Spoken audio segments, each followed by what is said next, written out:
I think that's good. Hey, what's up, you guys, and welcome back to Pardon My Success Season 3. We're here. So exciting.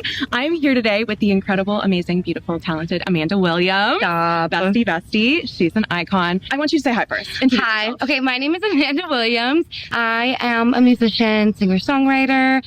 Get ready, it's a new edition. Your favorite morning meditation. Hey, it's me, pardon my success. I'm a hot mess. Pardon my success. Oh, great.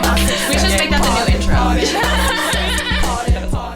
We are also currently literally actively filming at a park. So all the screaming you hear, the screaming children, there's a baseball game. They're doing their thing.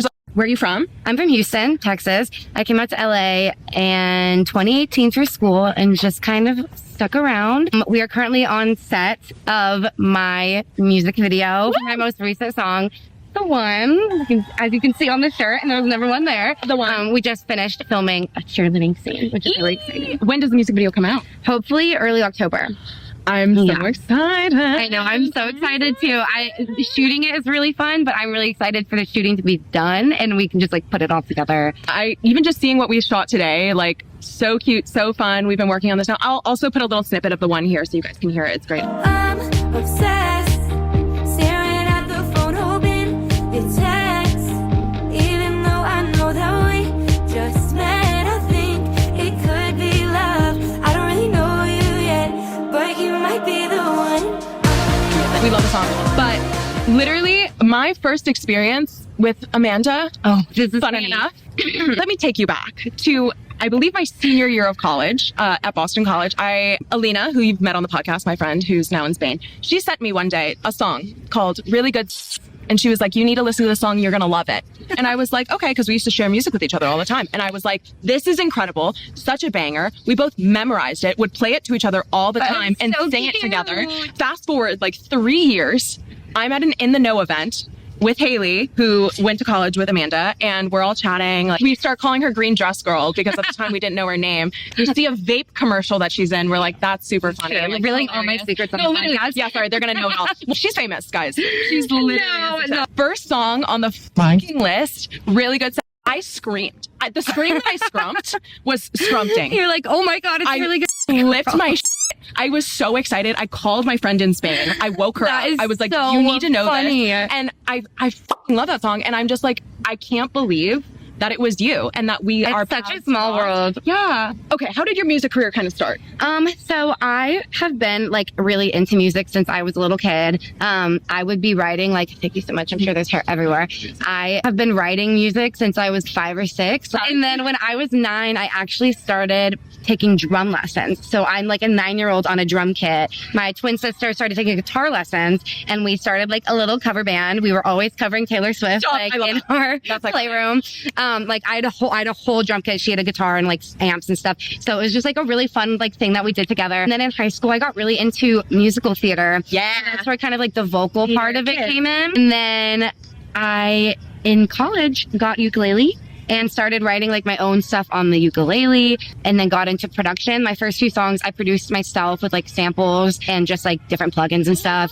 Yeah, it was really challenging, but it's like a really cool skill to have that I know how to navigate some of those platforms now. What was the first song you released? The first song I released is no longer on my Spotify because it's kind of crazy. It was a song called Alarms. I released it in 2019. I produced it completely, recorded it completely. It honestly like wasn't that bad. It's just like you can tell now from like the producers that I've worked with and like the things I've learned about making music that it's just like not the same quality. Yeah. So like I've taken down some songs like that. And I just was releasing music for fun, kind of from 2019 to 2020. Just like I released I think like 3 or 4 songs that were just like fun songs that I really liked. I made a TikTok with Really Good songs. I only wrote the first verse and chorus of Really Good songs for TikTok. Like I wasn't planning on making a whole song out of it, and then it kind of like got some traction on there, so I decided to make it a whole song, released it in like 2 weeks, and then Whoa. How many views did you get on TikTok?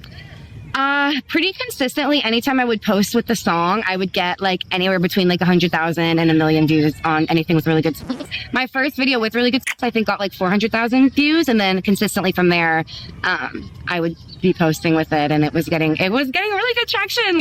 You made merch. I did. So my most unique piece of merch, I made condoms with the really good cover art on the front, and then on the back was the QR code that you could scan for Spotify. Wait, that's so good. Yeah, and I actually did like a little promo on TikTok and Instagram Reels where if people Venmoed me $5, I would mail the condom to their ex, like with no context. Return address. Wait, how many people did that? Probably like 30 or 40 people. Like I was like the revenge. Can you imagine receiving a condom playing the song? Okay, because also for context, the song but it's about like you to my ex. Yeah. Now I'm having really the good. tagline is like, I don't want to be crazy or petty ex, but I just wanted you to know that I'm having really good. Like it's basically just like, so sad, we're over, but just so you know, I'm getting good. Yeah, the ending is my favorite thing. It's like this isn't even that good. He doesn't need to know that. Yeah.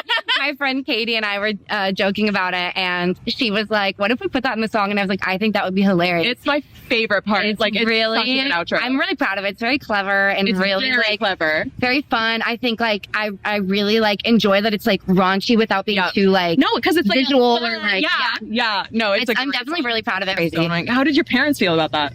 Oh my gosh, I actually have a really funny TikTok of showing them the song for the first time. We should like do a little clip of it it'll be here because it's so funny. Like they just thought it was funny. Like they gave me a little bit of a hard time about it at first, but like in the video that you'll see, like their reactions are so funny. Like they're very supportive. Like they just are the best.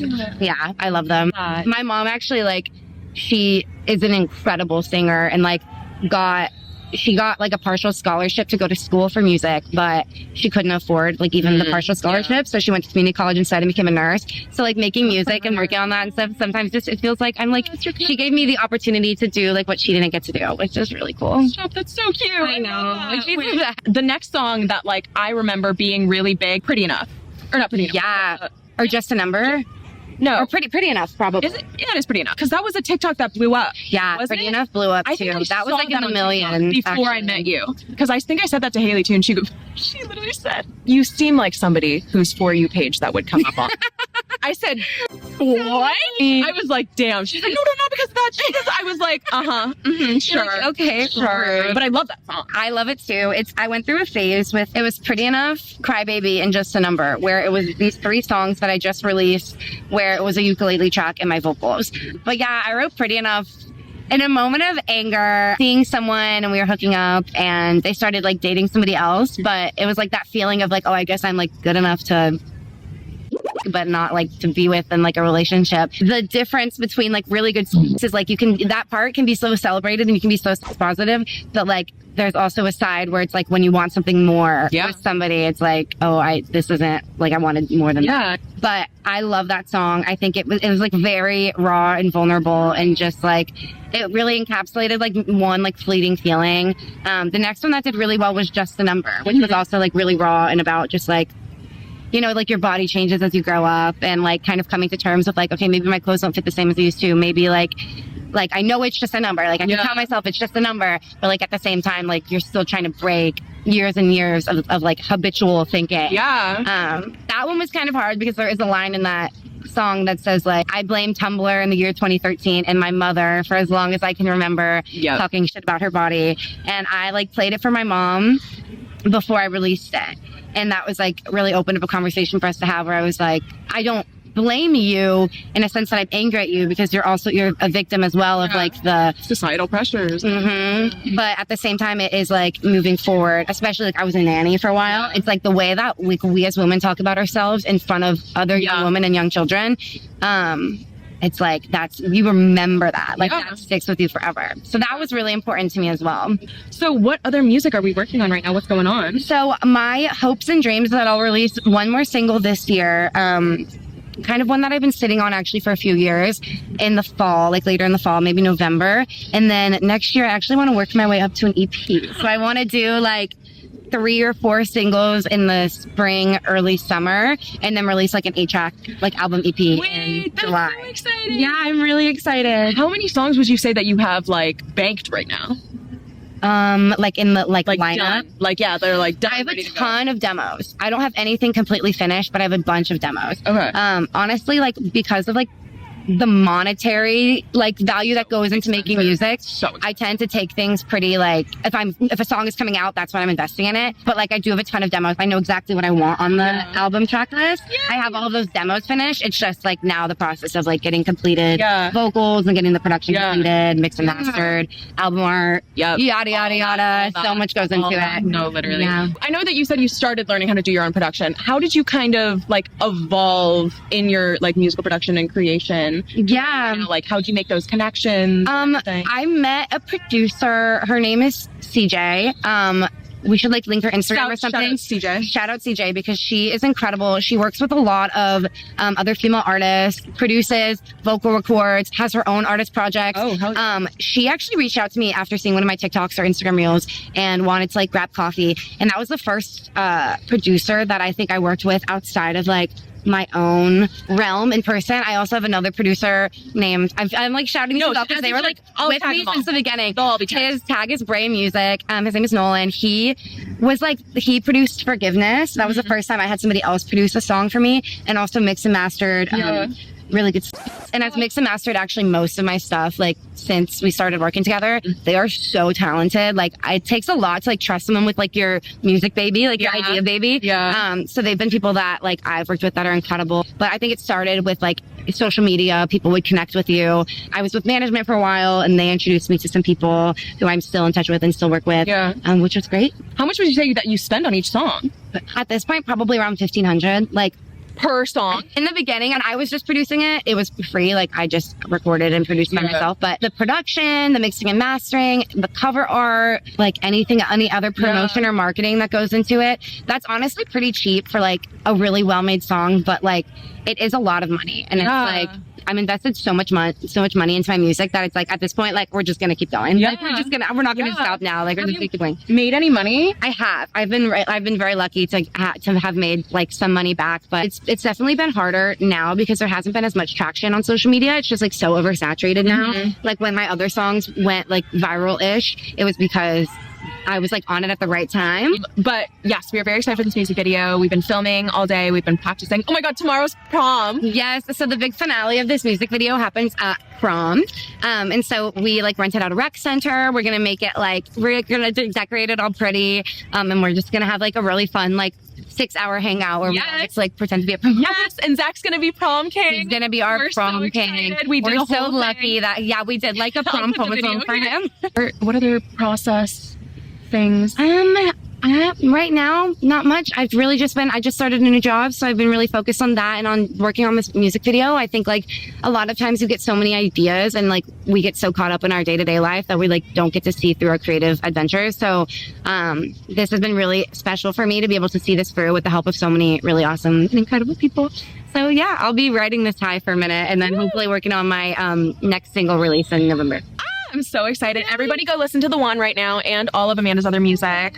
Everything will be linked down below. Go follow her. Go love everything. Please like and subscribe to the podcast if you aren't already. That would be really appreciated. I love you all dearly. I love you. I love you. Thank you for being here. Oh my God. Thank you for being here. Oh my God. Amazing. I love you guys. Yay! Woo! Season 3. Pardon my success. Pardon my success. Pardon my you PMSing. Are you PMSing?